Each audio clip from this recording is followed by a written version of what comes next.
आज है 21 नवंबर 2025। अस्सलाम वालेकुम मेरे दोस्तों, सजनों और बेलियों। तकरीबन 2 या 3 दिन पहले मैंने इस मटेरियल को काटा था और मैंने बताया था कि इसकी कंपोस्ट बनाने का तरीका फर्दर आगे हम सीखने वाले हैं।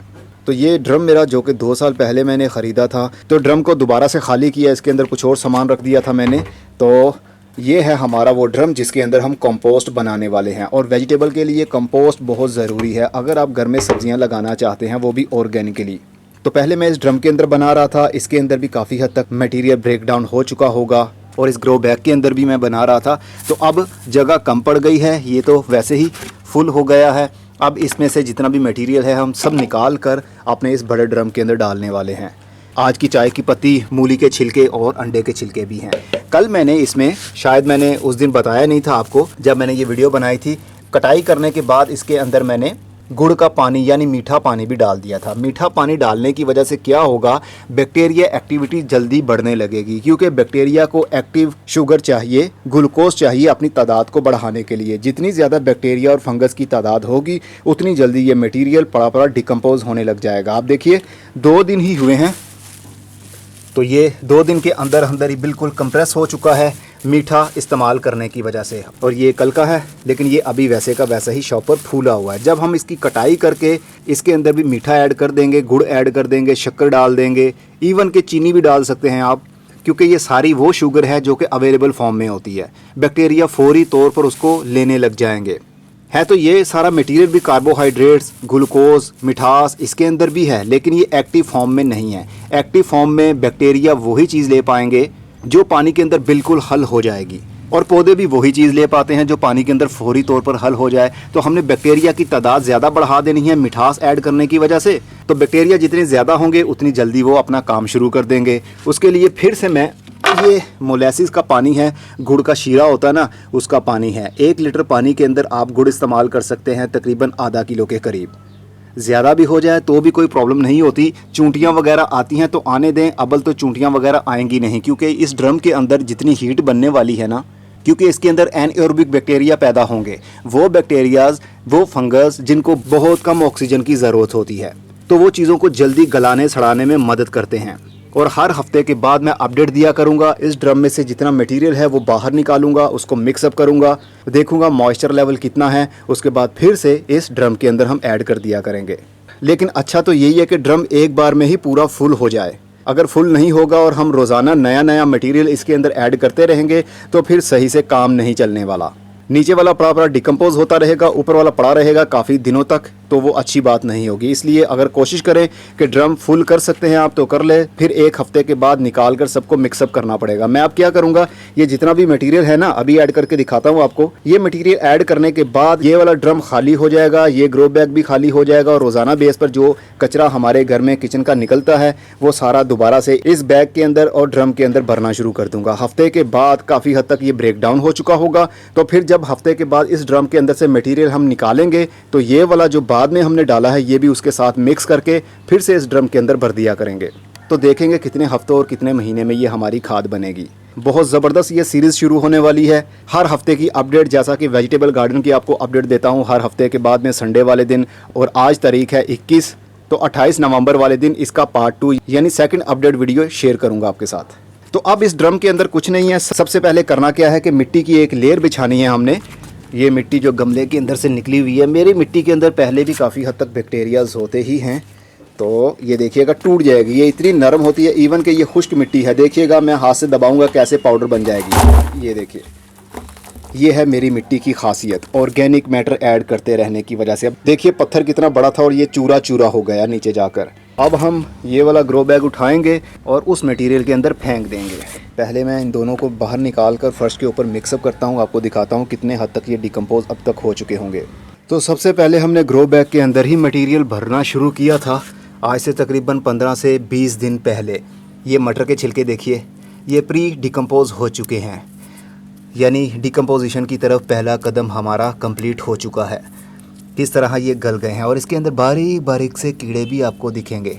बैक्टीरिया तो हमें दिख नहीं सकते क्योंकि वो हमारी डायरेक्ट आंख से ओझल होते हैं।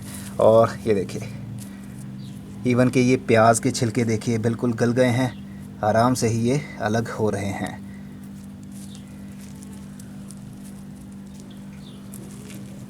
अब करना क्या है, इस सारे मटेरियल को हमने मिक्स करना है। ये ड्रम के अंदर से निकाला है, इसको ज़्यादा दिन हुए नहीं है, इसलिए ये वैसे के वैसे ही हैं। अभी कुछ दिनों तक ये भी हीटिंग प्रोसेस होने की वजह से थोड़ा सा गलने लग जाएंगे। मैंने कार्डबोर्ड भी इस्तेमाल किया था ताकि कार्बन मटेरियल भी ऐड हो जाए इसके अंदर, यानी सूखा मटेरियल, जिस वजह से सही गैस बनती है। अमोनिया गैस तभी सही बन पाएगी जब ग्रीन और ब्राउन मटेरियल मिक्स होगा।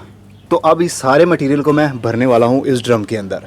इसके अंदर मिट्टी मैंने इस्तेमाल की थी, इसके अंदर मिट्टी इस्तेमाल नहीं की थी। मतलब पहले मैं ग्रीन मटेरियल और ब्राउन मटेरियल की एक लेयर बना देता हूँ और उसके बाद उसको कवर करने के लिए मिट्टी या फिर कंपोस्ट जो कि आपके गार्डन की पुरानी होती है उसकी लेयर कर देता हूँ। फिर जब नया दिन आता है, नया मटेरियल आता है, तो नया मटेरियल ऐड करने के बाद फिर से उसको मिट्टी से या कंपोस्ट से कवर कर देता हूँ। बस इसी तरह आपने रोज़ाना बेस पर करना है। या अगर इतना मटेरियल आपके पास है कि एक बार में ही पूरा ड्रम फिल हो जाएगा, तो फिर 2 इंच की लेयर करनी है इस मटेरियल की और 1 इंच की लेयर करनी है मिट्टी या कंपोस्ट की। फिर से 2 इंच की लेयर कचरे की, फिर 1 इंच मिट्टी की लेयर करनी है। बस इसी तरह लेयर पर लेयर चढ़ाकर आपने अपना काम कंप्लीट कर लेना है। ड्रम के नीचे सुराख हो तो अच्छा है, अगर ना भी हो तो भी चलेगा, क्योंकि हमने पानी ऐड नहीं करना। क्योंकि बायोमास के अंदर जो सब्जियों के फलों के छिलके हैं, इनके अंदर पहले ही 70% पानी मौजूद होता है खुद का। तो जब ये डिकम्पोज होने लगेगा बैक्टीरिया की वजह से और मिठास ऐड करने की वजह से, तो फिर इनके अंदर से अपना रस निकलने लगेगा। तो रस निकलने लगेगा तो वो बॉटम पर जमा होता रहेगा। अगर हम एक्स्ट्रा पानी ऐड करेंगे तो वो नीचे बहुत ज़्यादा पानी खड़ा हो जाएगा, फिर बदबू आने लगेगी। बदबू हल्की सी इसमें भी आ सकती है, लेकिन बहुत बुरी बदबू नहीं होगी। लेकिन मेरे यहाँ ड्रम के नीचे मैंने सुराख किया हुआ था इस तरह, इस वक्त इसको मैंने बंद किया हुआ है। इस तरह हमारी कंपोस्ट टी भी वक्त के साथ साथ मिलती रहेगी। यानी ये जब ब्रेक डाउन होंगे, इनमें से जो लिक्विड निकलेगा वो नीचे इकट्ठा होगा। मैं शॉपर को बाहर निकालूंगा। पहले मैंने यहाँ पर एक वॉल लगाया होता था, टूटी लगाई होती थी, तो वो तो मैंने हटा दी थी। तो अब ये इसी तरह रहेगा। प्लास्टिक को हम बाहर निकालेंगे, जितना पानी होगा उसको हम जमा कर लेंगे और 10 हिस्से सादा पानी मिक्स करके अपने पौधों की जड़ों में डाल दिया करेंगे हर 7 दिन के बाद। तो इस तरह बहुत ज़्यादा पानी नीचे जमा भी नहीं रहेगा और ऊपर से कंपोस्ट भी हमारी बनती रहेगी। चलिए मैं इसको अब डाल लेता हूँ, सभी को मिक्स करके डाल लूँगा और उसके बाद क्या करना है वो भी बताता हूँ। तो सभी मटेरियल मैंने भर दिया है इसके अंदर। अब इसको हल्का सा बराबर कर लीजिए। अब जो नीचे वाला मटेरियल है ना, उसके अंदर कोई भी शुगर नहीं है, मतलब अवेलेबल फॉर्म में शुगर नहीं है। उसके अंदर शुगर ऐड करने के लिए मैं मोलासिस का पानी ये ऐड कर रहा हूँ। अगर आप थोड़ी जगह पर बना रहे हैं, जगह आपके पास थोड़ी है, ड्रम छोटा है, तो फिर आप 1 गिलास पानी लीजिए और उसके अंदर थोड़ा सा गुड़ डाल दीजिए। आईडीए से डाल दीजिए, तकरीबन 20 से 30 ग्राम गुड़ घोल कर वो वाला पानी आप अपने मटेरियल में डाल दीजिएगा। बस एक बार ही डालना है, बार बार नहीं डालना। 15 से 20 दिन जब गुजर जाएंगे, ये जो ग्रीन मटेरियल आपको दिख रहा है ये आहिस्ता आहिस्ता से ब्रेक डाउन होने लग जाएगा और ब्रेक डाउन होने के बाद वो नैनो पार्टिकल्स में बदल जाएगा। और बैक्टीरिया, फंगस नैनो पार्टिकल्स में ही होते हैं, तो वो नैनो पार्टिकल्स को भी तोड़ेंगे और उसके बाद जो अवेलेबल फॉर्म में शुगर, ग्लूकोज आएगा वही उनकी खुराक होगी और देखते ही देखते वो इसको डिकम्पोज कर देंगे। इसके अंदर चूंटियाँ भी पैदा हो सकती हैं, केचुए भी हो सकते हैं और दूसरी सुंडियाँ भी पैदा हो सकती हैं। घबराना बिल्कुल भी नहीं है, क्योंकि ये ऑर्गेनिक चीज़ें ऐसी ही बनती हैं। नेचर ही उसको डिकम्पोज करने के लिए अपनी फ़ौज भेजती है। उस फ़ौज में सुंडियाँ हों, चूंटियाँ हों, मक्खियाँ हों, केचुए हों या फिर बैक्टीरिया और फंगस हो। कि सुंडियाँ देखने की वजह से या बदबू आने की वजह से घबराइएगा नहीं कि इसके अंदर तो बदबू आ गई, अब हम क्या करें, ये तो हमारी कंपोस्ट ख़राब हो गई है, इसको इस्तेमाल करें या ना करें। नेचर की चीज़ है, नेचर खुद ही उसको डिकम्पोज करने के लिए कुछ ना कुछ ऐसी चीज़ें भेज देगी जो खुद ब खुद ही यहाँ पर आ जाएंगी। हमें किसी को बुलावा देने की ज़रूरत नहीं है। तो हम वेलकम करेंगे सभी को, क्योंकि ये नेचर की चीज़ है। नेचर जाने और उसका काम जाने। बस हमने खुराक दे दी और ये पड़ी पड़ी डिकम्पोज होती रहेगी। अब इसको मिट्टी से हम कवर कर देंगे ताकि बहुत ज़्यादा कीड़े ऊपर ना आकर बैठ जाएं। तो ये काम भी हमारा कंप्लीट हो गया। मैंने मिट्टी से इसको कवर कर दिया है। 7 दिनों के लिए हम इसको छेड़ेंगे भी नहीं। और मटेरियल भरते वक्त मैंने इसको ज़्यादा पुश नहीं किया था, दबाया नहीं था, बस अपने वज़न पर ही ये सब सामान खड़ा है। इसको मैंने हाथों से या किसी चीज़ से दबाया नहीं है और दबाना भी नहीं है। थोड़ा बहुत एरेशन होना चाहिए। और एक बिल्कुल मुफ्त की सलाह देता हूँ आपको, अगर आप में हिम्मत है तो ही ये काम कीजिएगा। अगर आप में हिम्मत नहीं है या आप कर नहीं सकते तो ये हरगिज़ काम मत कीजिएगा, क्योंकि ये काम काफ़ी टाइम भी मांगता है, सब्र होना चाहिए और साथ में आपके अंदर इतनी हिम्मत भी होनी चाहिए कि इस सारे सामान को मैनेज भी कर सके। हर हफ्ते के बाद बाहर निकालना है, फिर मिक्स करना है, फिर भरना है, तो ये थोड़ा मुश्किल काम हो जाता है। जोश होना एक अलग बात है, बदन में हिम्मत होना अलग बात। अगर सोने पर सुहागा चाहते हैं तो इसके अंदर मज़ीद बैक्टीरिया ऐड कर सकते हैं। वो कैसे? किसी पार्क में जाइए, जो सबसे पुराना दरख्त होगा उसके नीचे जो तना होगा उसके पास काफ़ी पत्ते गिरे होंगे। पत्तों को हटाइए, नीचे हल्की हल्की गीली गीली सी काली काली सी मिट्टी होगी, वो मिट्टी ले आइए, 2-3 मुट्ठियाँ वो भी साथ में ऐड कर दीजिए, ताकि जंगल में नेचर में जो बैक्टीरियाज और फंगस पल रहे हैं वो भी काफ़ी बेनिफिशियल होते हैं। वो इसमें ऐड करने की वजह से उनकी तादाद भी बढ़ने लग जाएगी। चलिए अब इसको हम करेंगे कवर, लेकिन इसको बिल्कुल एयर टाइट नहीं करना, हल्का सा इसको खुला ही रखना है ताकि थोड़ी सी हवा यहाँ से इन आउट हो सके। बिल्कुल भड़ास बनने की वजह से गैस बनने लगेगी और बदबू काफ़ी ज़्यादा आने लगेगी, लेकिन बदबू आए उतनी बदबू नहीं आएगी। आपने अगर कंपोस्ट बनानी है ना घरों में, तो फिर बदबू को तो थोड़ा बहुत बर्दाश्त करना ही पड़ेगा। ये कोई ज़मीन थोड़ी है जहाँ पर बदबू नहीं आएगी। ज़मीन में गड्ढा निकाला और उसमें सारा मटेरियल डाल दिया और ऊपर से मिट्टी से कवर कर दिया और 1 साल के बाद खोलेंगे वो फुली डिकम्पोज हुआ होगा। ऐसा पॉसिबल नहीं है घरों में।